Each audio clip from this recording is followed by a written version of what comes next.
The strongest man I ever met couldn't lift a finger. 1964 Hong Kong. A 300 lb master challenged me in my own school. His muscles were like steel cables earned through 20 years of intense training.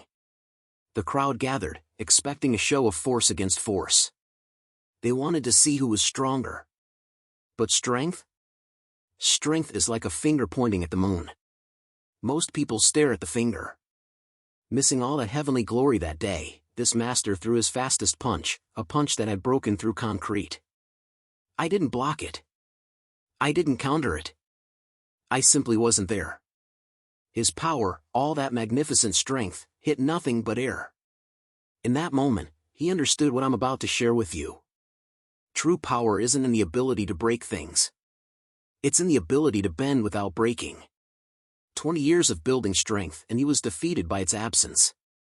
This isn't philosophy. This is reality. My reality, your reality. I spent years pursuing strength until I discovered something far more valuable. The ability to be like water. Water can flow or it can crash. Be formless, shapeless, limitless. The moment you try to be strong, you've already lost. Let me show you exactly what I mean. What happened next in that school changed how I would approach martial arts and life forever. You've probably seen the footage me standing just 1 inch away from a man, then sending him flying backwards with what appears to be just a tiny movement, the 1-inch punch. People called it superhuman strength. They were wrong. When I performed this demonstration at the Long Beach International Karate Championships, everyone wanted to know the secret. How could someone my size generate such explosive power? They thought I had discovered some hidden technique, some way to pack impossible strength into a single moment. But here's what they missed. The less strength I used, the more powerful the punch became. Think about that for a moment. Less strength, more power. It sounds impossible, doesn't it? But this is exactly where most martial artists, most people, fall into the trap. They try to muscle their way through life, forcing their will against the universe. They build walls of strength, only to be defeated by their own rigidity. Let me share something I've never told anyone about that demonstration. The first 100 times I practiced the 1-inch punch. I failed. Why? Because I was trying to be strong. I was doing what everyone does, tensing my muscles, trying to force power into that single inch of space. And it was useless. The breakthrough came when I stopped trying to be strong. Instead of tensing, I learned to relax completely. Instead of forcing power outward, I learned to let power flow through me. Like electricity through a wire, the less resistance the more current flows. I discovered this truth again when a bodybuilder challenged me in my school. This man had biceps the size of my thighs. He grabbed my arm, thinking his strength would give him control. But the moment he squeezed, he had already lost. Why? Because he was trapped in the prison of his own strength. While he was busy being strong, I was busy being free. This is what I mean by intelligent strength. It's not about how much force you can generate. It's about how little force you need to use. The less effort, the faster and more powerful you will be. This isn't just a technique, it's a complete reversal of everything you've been taught about power. But here's the paradox that few are ready to face. To achieve this kind of power, you must first be willing to be completely powerless. You must empty your cup before it can be filled. And this brings me to the most important question. What are you holding onto that's holding you back? Do you know who my most difficult students were? Not the beginners, not the ones who came to me with no experience. My most challenging students were the ones who arrived already strong, the champions, the experts, the masters of other styles. I remember one student in particular, a heavyweight boxing champion, muscles like iron, fists that could shatter bones. He came to me believing he needed to add more power to his arsenal, but his real problem? He was drowning in his own strength. During our first session, I asked him to push against my arm. He pushed with everything he had, veins bulging, face red with effort. Then I simply redirected his force and he fell forward, nearly breaking his nose on the floor. Not because I was stronger, but because his own force betrayed him.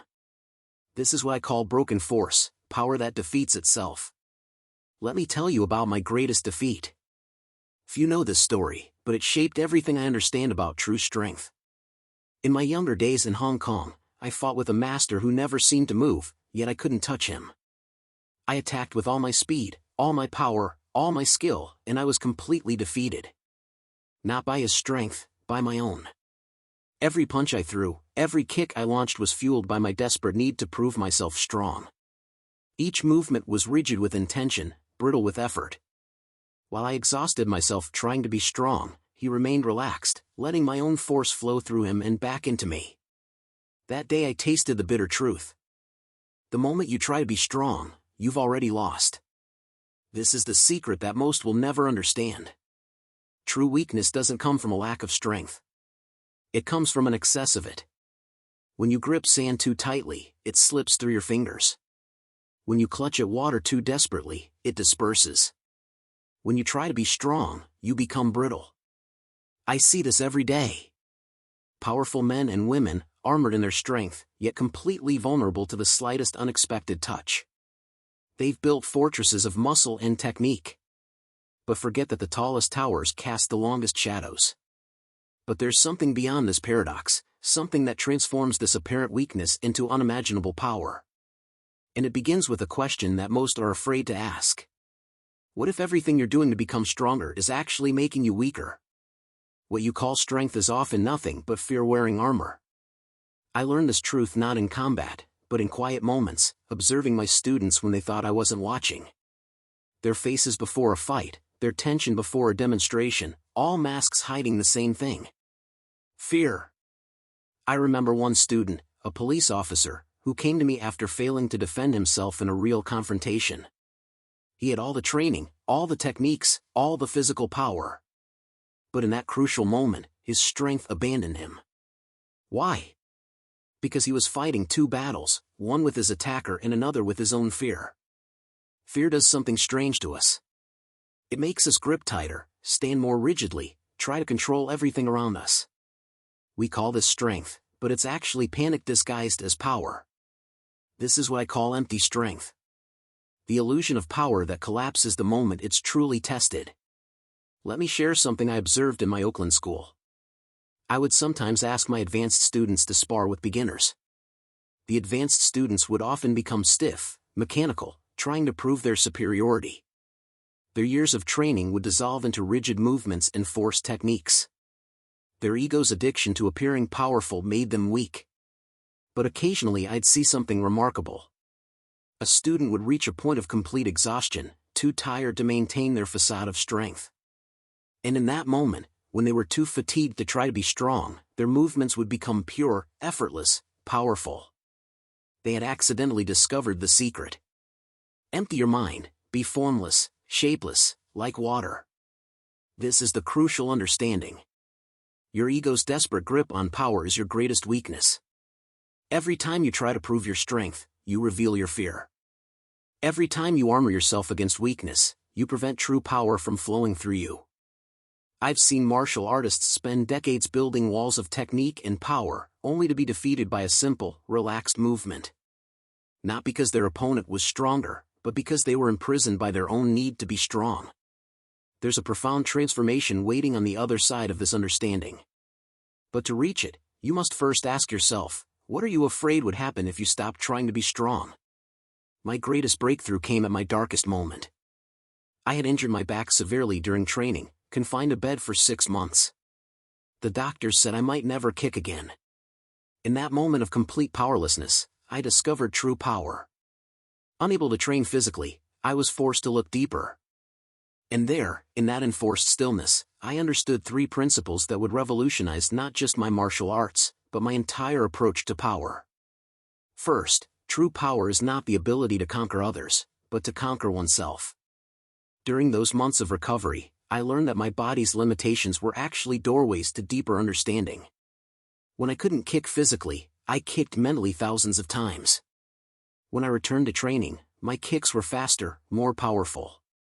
Not because I was stronger, but because I had transcended the need for strength.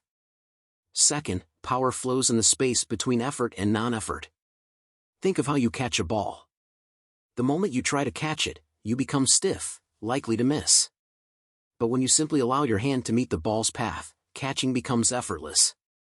This is true power. Not forcing, but flowing. Third, fear is not your enemy, it's your compass. Every time you feel fear, it's pointing to where you need to flow, not force. When I returned to training after my injury, I was afraid. But instead of fighting that fear, I let it guide me to a new way of moving, a new understanding of power. These aren't just martial arts principles. Think about your daily challenges. When facing a difficult conversation, most people tense up, try to control the outcome. But what if you approached it like water? No fixed position to defend, no rigid strength to maintain. Using no way as way, having no limitation as limitation. The same applies to your work, your relationships, your greatest challenges. The moment you stop trying to be powerful is the moment you access true power.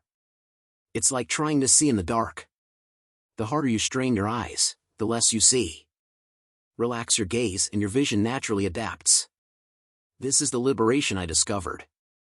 True power isn't something you do. It's something you allow. Like water flowing downhill, it follows the path of least resistance, not because it's weak, but because it has transcended the need to prove its strength. And now you understand why I say strength is an illusion. Because what we're really seeking isn't strength at all. It's freedom. Let me share one final story. The day before my last public demonstration, a young student asked me a question that many thought foolish. He said, "Master Lee, when will I be strong enough?" Everyone laughed. But in that simple question, I heard the echo of my own journey. I told him then what I tell you now. You are already strong enough. Your quest for strength is what weakens you. Your desire to be powerful is what limits your power. Your fear of weakness is what blocks your true potential. Think back to everything we've explored, the trap of physical strength that imprisons us. The vulnerability that comes from trying too hard to be strong, the psychology of power that keeps us frozen. And finally, the liberation that comes when we stop trying to be what we already are. I've spent my life breaking through barriers, pushing beyond limits. But my greatest achievement wasn't in becoming strong. It was in discovering that strength itself was the final barrier. I needed to break through. This is your moment of transformation. Right now, as you listen to these words, you have a choice. You can continue armoring yourself with the illusion of strength, adding layers of resistance to your natural power. Or you can begin the journey of unlearning, of letting go, of allowing your true power to flow. Remember, water doesn't try to overcome the rock. It simply finds its way through. It doesn't fight gravity. It aligns with it. It doesn't try to be powerful. It simply expresses its nature. Your power lies not in what you can hold on to, but in what you can let go of. Not in what you can control, but in what you can allow. Not in how strong you can become, but in how deeply you can understand that strength itself is the final illusion you need to transcend. This is my gift to you. Not an answer, but an invitation. An invitation to stop being strong so you can become powerful, to empty your cup of what you think you know about strength so it can be filled with something far greater. Be water, my friend. The rest will follow.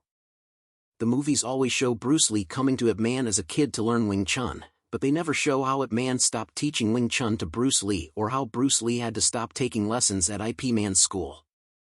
So let's take a dive into how Bruce started studying Wing Chun under Ip Man and what led to him being asked to leave the school.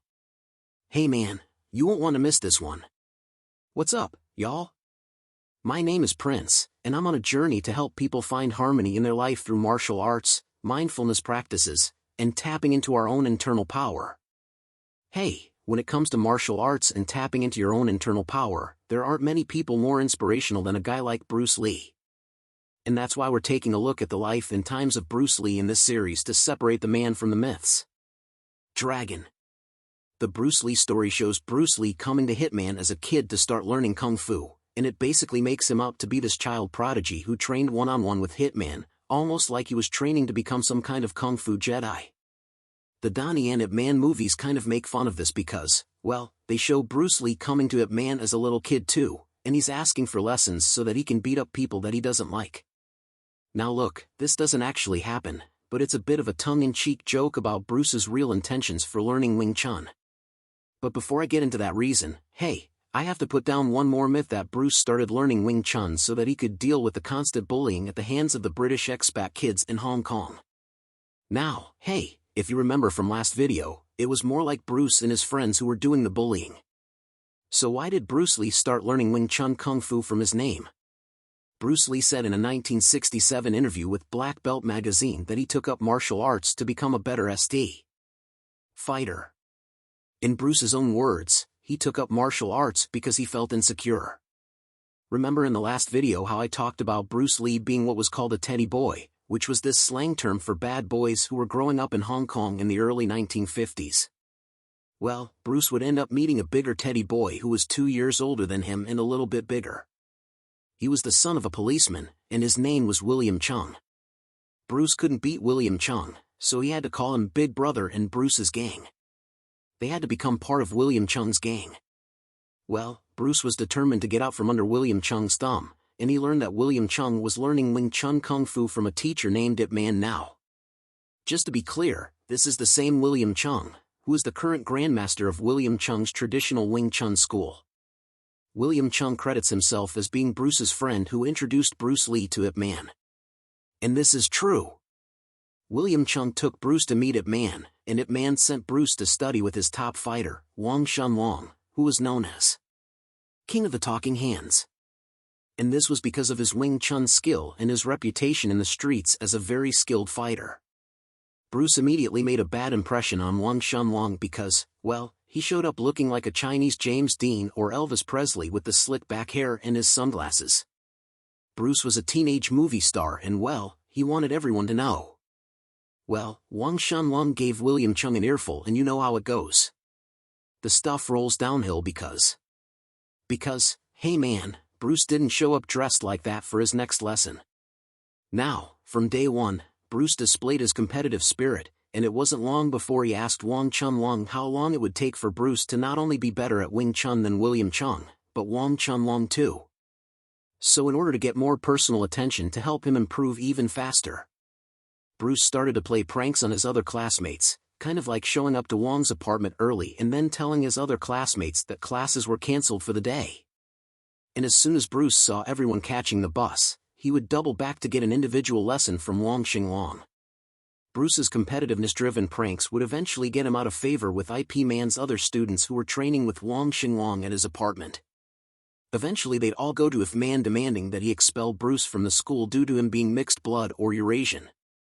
Some sources say that Bruce was 1/4 German, but the most recent biography on Bruce Lee says that Bruce's great-grandfather was a Dutch Jewish businessman who went bankrupt in China, but he later found business success in America. Bruce's grandfather, like many Eurasian mixed Chinese, would become extremely successful and he went on to become the wealthiest man in Hong Kong. And it is believed that Bruce's grandfather had a British concubine who gave birth to Bruce's mother and she was basically disowned by her family. But she chose to marry Bruce Lee's father, who was a poor, illiterate stage actor originally from Foshan, the same city as Ip Man. So you can see that there was a lot of mixing going on, and there were a lot of hostilities towards Bruce in addition to him being a hotshot show-off. So when Ip Man was confronted with kicking Bruce Lee out of the Wing Chun school, he decided to keep Bruce out of the man's school, which was at his house.